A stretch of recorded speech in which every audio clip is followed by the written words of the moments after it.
We're back here at NECAN, Atlantic City. Mark Shepard, shout out to Mark Shepard, did a fantastic job.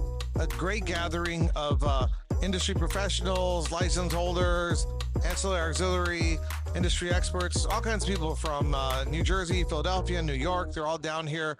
It's fantastic. It's got a nice vibe. It's got a nice vibe because the market structure in New Jersey has a lot of potential for it and potential for people who aren't involved in the industry yet, which is very important to creating a nice conference.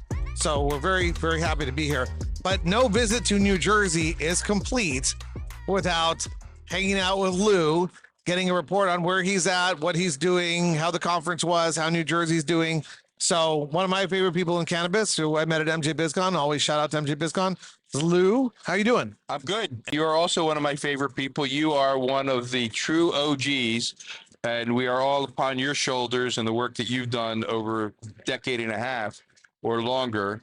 And I really appreciate our friendship, and certainly you're always welcome to break bread with me, as you did last night when you're in New Jersey. And you have a terrific team, and just always happy to be here with you. And you're right, your instincts are right, as always, regarding New Jersey. And by the way, Mark Shepard's done another phenomenal job here. I think, and we all go to a lot of conferences, and MJ BizCon is a Super Bowl. There's no question. That is the place you've got to be if you're in this industry. Yep. But Mark has done, I think he's probably the biggest series in terms of impact nationally. It's not a one-off. MJ BizCon is like the Super Bowl, but he's done a great job here in Atlantic City. I think it's proven to be very successful. Your instincts are right about the market. Just to give you a little bit give your viewers some background on my experience. I've been an attorney for 43 years. I spent 15 years as a county commissioner, 15 years as a municipal attorney. I spent about 25 years now doing development work. I've done about $6 billion of development, malls, assisted living facilities, cable TV, cellular telephone, hospitals, motorsports parks. If it had brick or mortar, I touched it. 2018, moved into cannabis and saw the opportunity of that business as it's emerged here in New Jersey, and no shade to other parts of the country. But I think New Jersey seems to be a little bit farther ahead. New York seems to have litigation. Pennsylvania is only medical. I don't think they're going to get to recreation in the short term. Delaware and Maryland seem to be behind us. I think Connecticut and Rhode Island, even Connecticut has some litigation. But Massachusetts, I think, is also solid. But New Jersey you have 10 million people in about 3.5 hours. A lot of opportunities.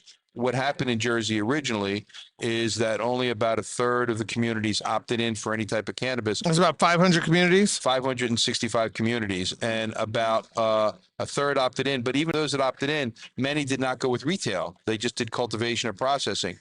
What's happening now is people are starting to realize there's that 2% plus some other community benefits you can get, and they're seeing each of their neighbors get them, these communities, but they're not getting them. Right. And they're saying, wait a minute, if we're seeing their benefits, why aren't we? So I think New Jersey is actually going to expand.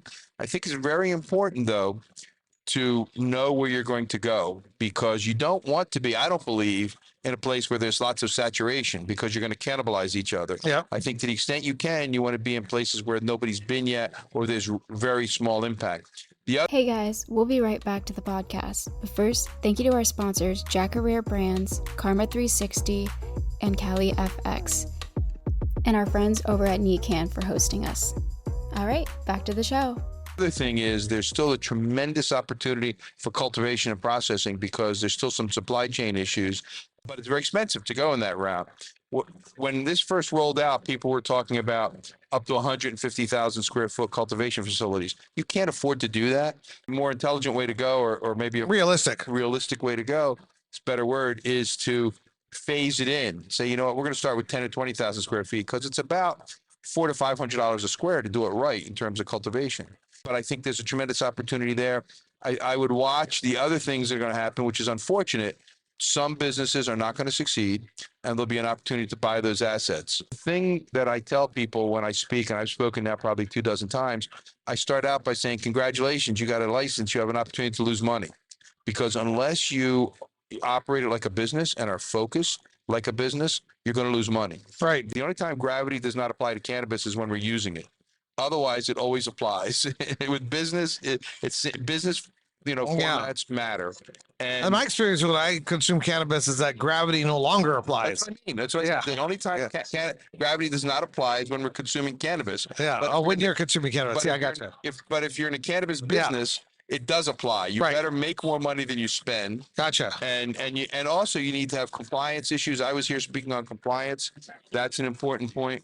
And you need to have professionals who know what they're doing. You do not want to begin with somebody's first file at this point. You don't want to be the one to break them in. I want to break out a map of New Jersey right now, but I thought we have a human map in New Jersey.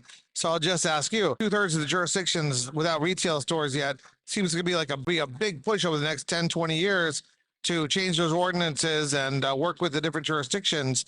What big cities are still available, or what small cities adjoining like Philadelphia, New York, et cetera? Well, first of all, I think it'll happen within the next 5 years, not 20. Okay. And secondly, well, it depends how hard you work.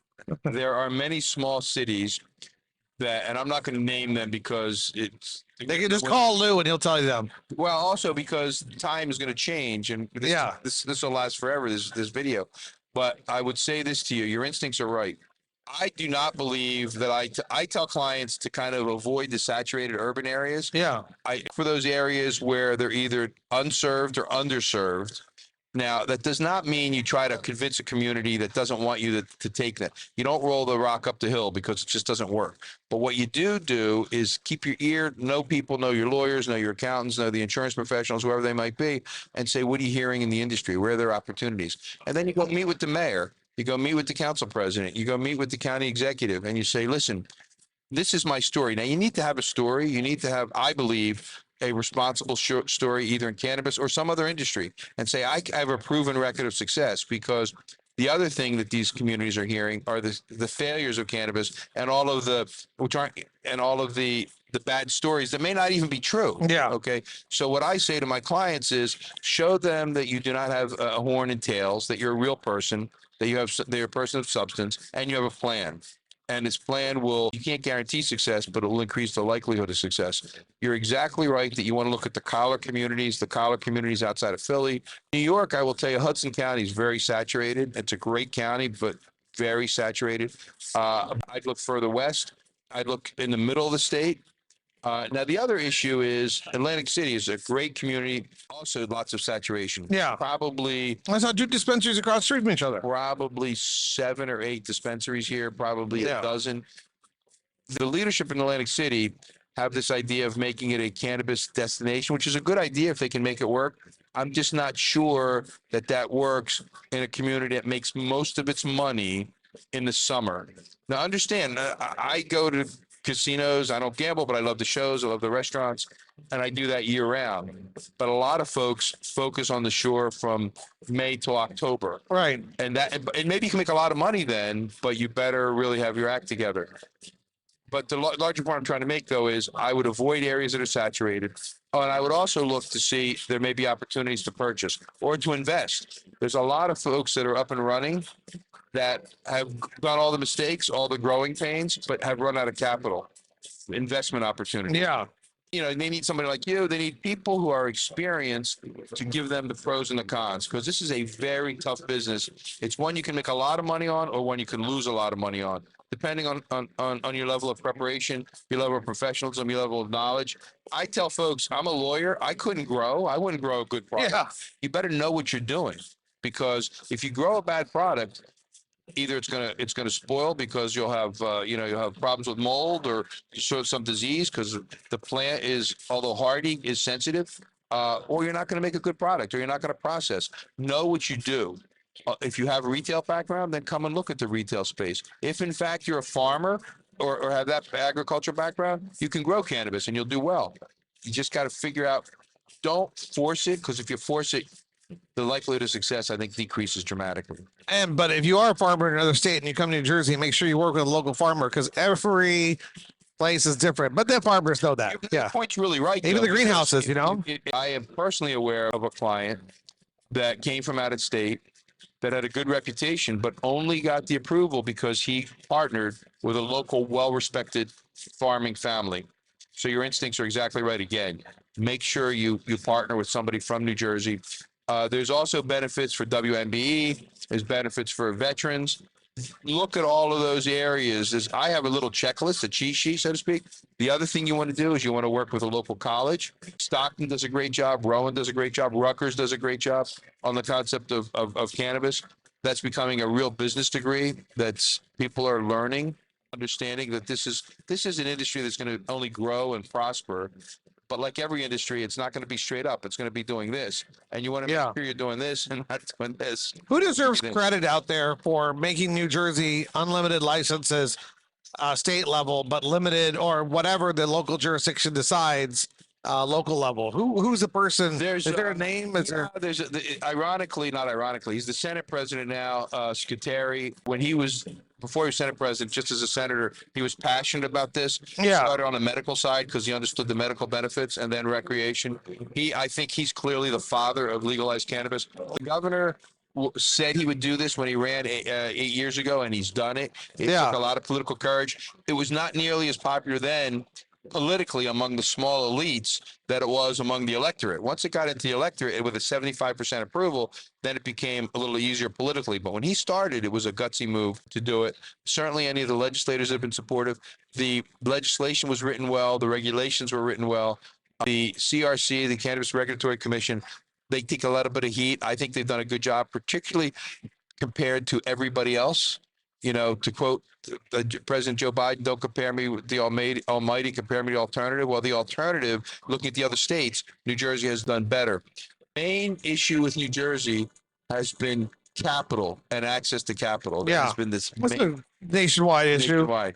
But I will say this to you. I believe that if I were looking in the Northeast, New Jersey, far and away, is the best place to be. And I'm not saying that because I'm here. I have affiliations with lawyers all over the country. I can deal with work all over the country.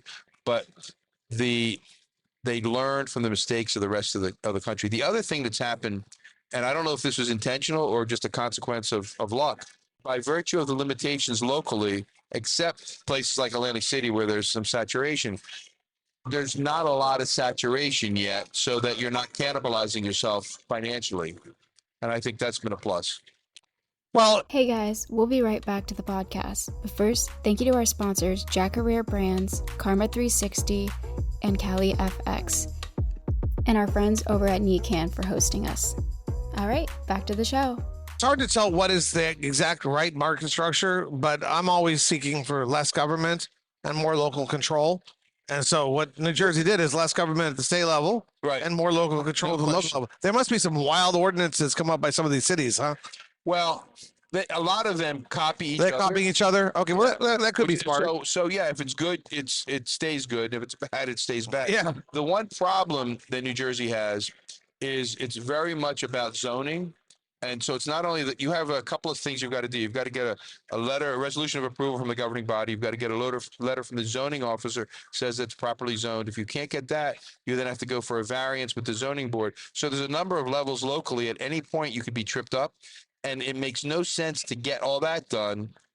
It makes no sense to go to CRC until you get that done first. You've got to, right. And you go into the wrong community or a community that doesn't understand. Even if the town leaders want it, sometimes the zoning board or the planning board don't want it. Oh, Give it no. a hard time. I've had to go one community. I went 6 or 7 hearings before we had approvals. Now you have to have a tenacious lawyer. Frankly, you have to have a client that can afford the funding. Yeah. So that was, a unique circumstance. Thank God that of the 24 times I've done this, I probably only had to do that twice, where I've had to go into a series of hearings where we had to fight for it. Hey guys, it's me again. Shout out to MJ BizCon, the biggest cannabis conference happening in Las Vegas, December 2nd through the 5th. We're building out our manufacturing and distributing project, creating real opportunities for brands and operators to connect and grow. If you want to get involved, reach out and be a part of it. It's going to be the hot market area. All right, back to the show. Well, it seems like you're the right guy to have if you're going into looking for new retail. You find a place that you want to be. You're trying to put a retail place in New Jersey. Seems like you're the right guy to go to war with. I appreciate that. I would say this to you, that we, the other thing of having my own shop is I don't charge for initial consultations. Yeah. I don't want people to feel Neither do I. they have to. Exactly. That's why we're still working, by the way. So I need to start charging for initial consultations. So I find that people are more likely to talk to me if they don't think they've got to worry about a fee coming, and they'll spend more time. So I get to know more about the file. Yeah. My email is Lou, Lou, at capital L for Lewis, capital N for Neil, capital M for Magazzu, LNM Laws plural, LAWS. So it's Lou at lnmlaws.com. Okay. Or you can, I'm on LinkedIn, and, hit me up. I'll be more than happy to give you a sense. And, anybody says they're coming from Dimitri gets 10% off. So if they say 10? Dimitri or MITA, 15% off. Just kidding. Percent.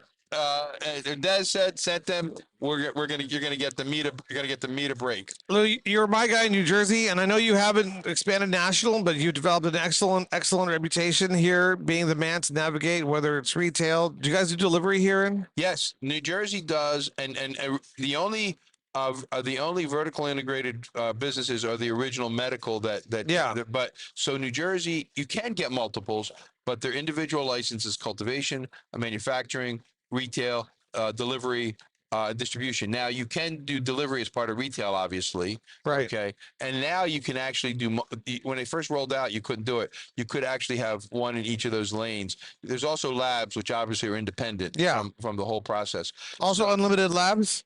No, I think there's only about 5. At the state level limited, or at the local level? I think it's just by reality. Well, yeah. Yeah, I think just by funding and reality. As more business can, remember, there's about 2,500 licenses, but probably about 250 businesses, only about 10%, maybe a little more, maybe 15%. Mm-hmm. But the reality is, as that continues to expand, there'll be more opportunities for labs. Yeah, I got a little distracted there. I understand. It is what it is. There's a lot of people walking by, crazy guys. They wave to you. They say hello. Marijuana leaves and stuff. You're like the, trying to see, do I want to say you're Jimmy Kimmel, Jimmy Fallon rather, or Colbert, Johnny Carson, that's our generation, David Letterman, Conan. Of the cannabis industry. Sure, Lou. I like that. I'd rather be Lou from New Jersey, though, the big-time attorney. It's all good. So here I was saying retail, delivery, manufacturing, cultivation, whatever you're looking to do in New Jersey, there's opportunity. Get with Lou, maybe I'll take him out to dinner at least, because that free consultation is always free, but he's got a ton of information about the market realities, the market structure, the licensing structure, the regulatory structure, who's who, what's what's happening. Mr. New Jersey himself, Lou. Thank you, my friend. So we'll see you at the next one. This is your hometown, so we had to get I'll see you in Vegas. I'll see you at BizCon. Yeah, we'll be at BizCon. Are you going to be at the Lenny's conference in Ohio? Probably not. Yeah, that's going to be a good one. That's like the NECAN of Ohio. Lenny Craft curates a great conference. Then we'll be at Hall of Flowers, New York, so maybe we'll see you up there. New York, probably. Yeah, we'll catch you up there. But if not, we'll see you at BizCon. And when you come to New Jersey, contact Lou. And are you taking any New Jersey brands out of New Jersey yet? Maybe. Now, that's your in-house exit strategy. I got all the good things for you, Lou. Maybe. Thank you for joining us. Thanks, pal. Take care.